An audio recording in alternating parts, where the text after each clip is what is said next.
ദക്ഷിണാഫ്രിക്കയിലെ ഒരു ചെറിയ ഗ്രാമത്തിൽ വളരെ വർഷങ്ങൾക്ക് മുൻപ് ഒരു കുട്ടി ജനിച്ചു. ആ കാലത്ത് അവന്റെ രാജ്യത്ത് കറുത്തവർഗക്കാർക്ക് വെള്ളക്കാരെപ്പോലെ അവകാശങ്ങൾ ഉണ്ടായിരുന്നില്ല. വർണ്ണവിവേചനം എന്ന ഈ അനീതി ആ കുട്ടിയുടെ മനസ്സിൽ ആഴത്തിൽ പതിഞ്ഞു. എല്ലാവർക്കും തുല്യയും നീതിയും ലഭിക്കണമെന്ന് അവൻ സ്വപ്നം കണ്ടു. വളർന്നപ്പോൾ അവൻ ജനങ്ങളെ ഒന്നിപ്പിച്ചു.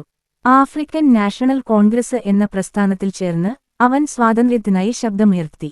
പക്ഷേ വെള്ളക്കാരുടെ സർക്കാർ അവന്റെ ശബ്ദത്തെ ഭയപ്പെട്ടു. അവർ അവനെ പിടികൂടി ജയിലിലടച്ചു. 27 വർഷം അവൻ ജയിലിൽ കഴിഞ്ഞു. അതിൽ ഏറെക്കാലവും റോബിൻ ദ്വീപിലെ കഠിനമായ ജയിലിൽ. എന്നിട്ടും അവന്റെ മനസ്സ് തളർന്നില്ല. അവന്റെ ആശയങ്ങൾ ജയിൽ മതിലുകൾക്കപ്പുറം പടർന്നു. ലോകമെമ്പാടുമുള്ള ജനങ്ങൾ അവന്റെ മോചനത്തിനായി ഒന്നിച്ചു നിന്നു. ഒടുവിൽ ലോകത്തിന്റെ ശബ്ദത്തിന് മുന്നിൽ സർക്കാർ തലകുനിച്ചു. അവനെ മോചിപ്പിച്ചു. പുറത്തുവന്നപ്പോൾ അവന്റെ സ്വപ്നങ്ങൾ യാഥാർത്ഥ്യമായി. വർണ്ണവിവേചനം അവസാനിച്ചു. ദക്ഷിണാഫ്രിക്കയിൽ ആദ്യമായി നടന്ന ജനാധിപത്യ തിരഞ്ഞെടുപ്പിൽ അവൻ വിജയിച്ചു.